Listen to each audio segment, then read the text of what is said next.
We are finally, or at least have been at the point where we have 2 character banners going on at once in Wuthering Waves. Her Games has also gotten the game to release on PlayStation as well, as we have been seeing if you have been playing this game since launch. There are certain characters that have come back to make a return for players to be able to obtain on the limited banner. Whether you missed out because you lost a 50-50 or you skipped to save up for another character, whatever the case may be. My name is Mikey, and today we will be talking about if rerun characters are worth it in Wuthering Waves. So let's jump right into it. Now let's talk about every gacha gamer's worst nightmare, and that's power creep. Now if you heard this term and you're wondering what exactly power creep is, to put it in simple terms, power creep is when older units get overshadowed by new ones, taking them out of the limelight. Power creep is often done to encourage players to summon for newer and more powerful units. For example, we can honestly take Jian versus the new units like Carlotta, Camellia, and Phoebe, who are a lot more recent than Jian. Now having Jian isn't always a bad thing, as he is still a very powerful DPS character, but these newer units and future units to come will always outshine him. Now it's not just Jian that is prone to this. This may happen to any one of your favorite units. I am just simply using him as an example. Now of course, before we dive deeper into this discussion, I just wanted to say this does not mean you should not summon who you want to summon for. This also does not mean just because a character comes out that is stronger than a recent unit you may have gotten, does not render that unit useless or unusable. It is very important that you understand that, and I will touch more on that topic later on. It's important for you gamers to know that it is easier for a DPS unit to get power crept more than a support unit. Now there is a big reasoning for this, and I'm gonna explain it. Since DPS characters rely on raw damage output, it's easy to just create a newer character that has higher damage multipliers, better scaling, or even smoother rotations. Now, but what about support characters? Well, support characters like Verena and Shorekeeper, for example, have longevity due to the utility and support they bring to a team. Support characters provide buffs, shields, ongoing healing, or energy regeneration. A prime example in this game is how Verena is looked at as one of the most versatile units in the entire game, because she can insert herself into multiple team compositions as a solo support carry. Unlike DPS characters who don't really apply much to a team besides dealing as much damage as possible, and can easily become power crept by newer units because of this. Verena as a support can buff and heal multiple characters who are going to be released in the future and continue to support older units because of her role and the value she applies in a team setting. I'd also like to ask you guys, when summoning for new units, what is way more hype? A new flashy DPS character that can get your new peak all-time high damage, or a support character who isn't going to be on the field as much but will make a great impact to your team? Now this question depends on what type of player you are. I personally love my flashy DPS characters, but I summon for whatever characters I aesthetically like because that's exactly what I like to do, and try my best to make it work. That's how I ended up breaking my account with no Verena or Shorekeeper off the rip. And listen,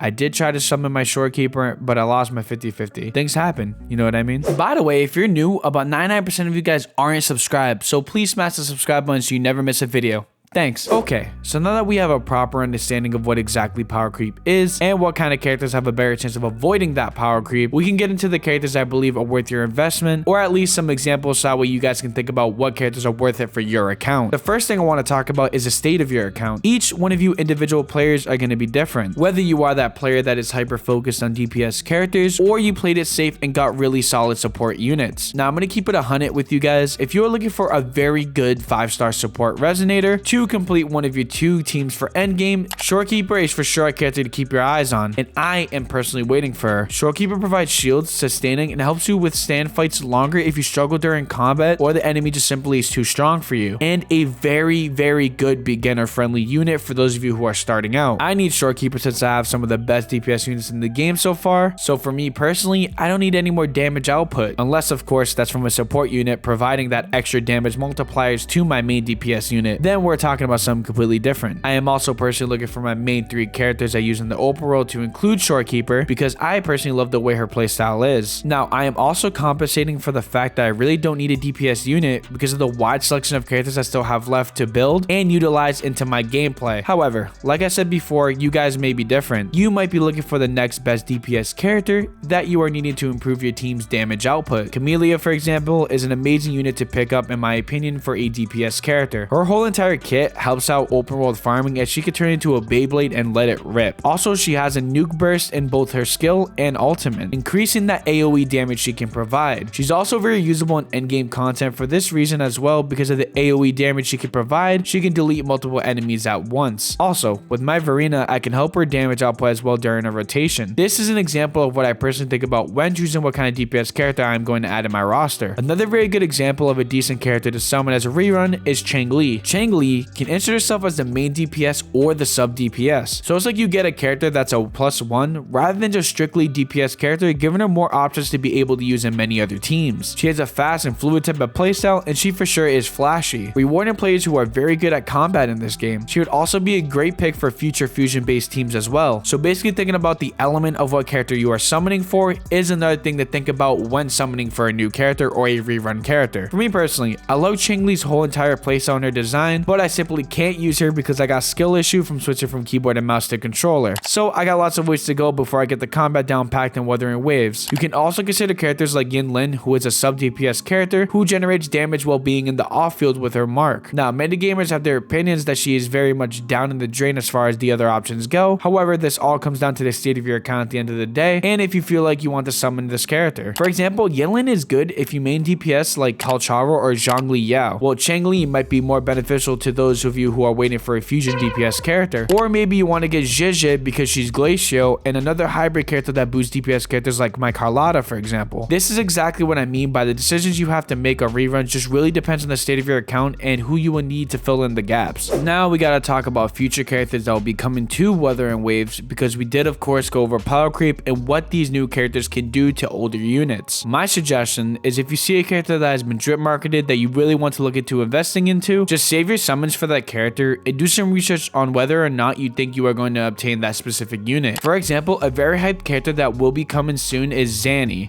Yep, I know. Everybody wants her. I get it. We don't have an exact confirmation on when she's going to be coming out, but it maybe we're skipping any of the new characters to wait for her. And if you're watching this video in the future and Zanny is out, then think of me using an example of another unit that you might be looking into that hasn't been released yet. So if Zanny comes out and she doesn't end up meeting your expectations of what you were expecting, then simply you can wait for those future characters to have a rerun that you skipped over for Zanny. For example, if you're going to skip Cantarella in the next update to see if you can get Zanny later down the line, Cantarella, since she is a new unit, will have a rerun eventually. This is why when characters are on their first rerun, it's important to think about if you're going to grab them or not, because the more characters that come out, the more characters are going to need their first rerun, and so on. Camellia is getting her first rerun in the next update, which means if you really want a Camellia, because she is a very hyped character and a lot of people love her. Now, if you really want Camellia, but you also want Cantarella, what you can do is skip Cantarella, pull your Camellia to get Cantarella when she gets her first rerun. This is an example of things that I like to think about when I'm pulling on specific banners that have reruns on them, which is why when losing a 50-50, it is very important to not crash out and lose your mind when you could be strategizing your next pull and your guaranteed pulls. Another important tip I can give you guys, especially if you are a free-to-play player, is you can't control the way the gacha gods will hand you your luck, but what you can control is a plan to obtain more characters you would rather have than crashing out and losing it all. As for Cantarella, well, I am skipping her because she's not a Montelli, and that's just personal things. We won't even get into that. Remember to keep in mind, if there's a character you absolutely want to do your best at saving your summons and not falling deep into that gambling addiction. You can also compensate for future characters that haven't even been announced yet. Sometimes you just don't even like the characters that are currently out or the characters that are getting rerun, and that's totally okay. Again, at the end of the day, it's all up to you and the state of your account. What characters you need or don't need and what teams you are trying to build. It's all in your hands. I mentioned this next thing in most of my guides on Wuthering Waves, and that's combat. Wuthering Waves has a very intricate combat style. There's a lot of mechanics that go into the combat in this game. Now, if you are a player that can get decent at these mechanics, I feel as if it makes it less of a chance for you to get power crap. Thankfully, for the way the game's designed, it rewards those players who masters combat, rotations, and flow. With better mechanics and better skill, you can pretty much make most of the characters or even all of them look very good. This game is very free to play friendly, so most units are very valuable if your combat and your skills are there. I've seen lots of videos of players doing the most craziest things even with the 4-star characters, and I'm talking about like juggling enemies and being able to keep them up in the sky for like a minute at a time. It's very crazy stuff. Man, I only dream of being able to get that good, but I spent my skill points on other things in life, so maybe not. But at the same time, maybe one day I could be as good as them. We will have to see. I just want to mention that you can actually test out characters in the training area. This way you can learn specific character combos and movesets and implement them into your team's rotation. It is also very important to research all the characters you are looking into that are both reruns and new characters coming out. As I mentioned before in the last topic, doing the research on the characters and figuring out how they might perform for the longevity of Wuthering Waves and how valuable they can be for future-proof teams is going to be very important important as well. For example, when I was mentioning earlier in the video, pulling Chang Li, you might want to see a future DPS character down the line. But remember, at the end of the day, it's someone who you want to summon for, whether that is from meta or your favorite characters. I personally try to get the best of both worlds, but sometimes it doesn't end up in that favor. But, you know, at the end of the day, most of the characters in this game do look good, so, I mean, character design is up there. Overall, in my honest opinion, I believe reruns are well worth it, especially support characters like Shorekeeper. What characters will you guys be summoning for? Will it be any reruns? Let me know in the comment section down below. Also, like, smash that subscribe button, and join the community Discord. See y'all next time. Peace out.